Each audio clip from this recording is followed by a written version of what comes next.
Kaixo, ekaizenterreko larraitzetan daude hemen, egunan larraitz. Larraitz, merkatuak, adinekoak diskriminatu nahi ditu? Berberez, merkatua baldintza zaila da, merkatuak baldintzak esartzen ditu. Eta adina askotan bazterketarako faktore bat izan hori da, ezta? Gero auzitegiak esan beharko dabe, zein kasutan eskubide urraketa bat ematen den edo ez dan ematen, ez da? Baina egia dana da, gizarteak ulertzen dabela adinekoa izatea faktore negatiboa dela. Orduan, adina zigortu egiten da merkatuan.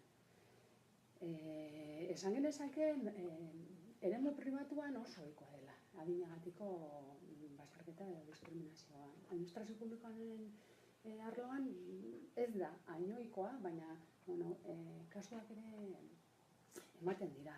Urruti joan gabe,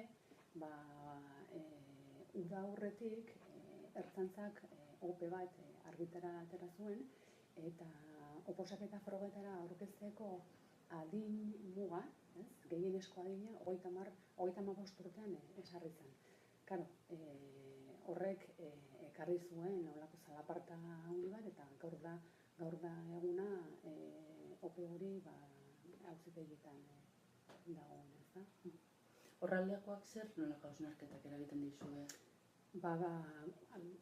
Oraintxe aipatu dizudan kasuan inguruan adibidez, hor administrazioaren jarrera oso kontraesankorra da, ez da? Ze alde batetik administrazio publikoak politika publiko aktiboak martxan jartzen ditu adineko kualifikaziorik gabeko, langabetuen laneratzea errazteko, diru bat jartzen du pertsona hauen kontratazioa errazteko, baina gero eurak ez dute kontratatu nahi.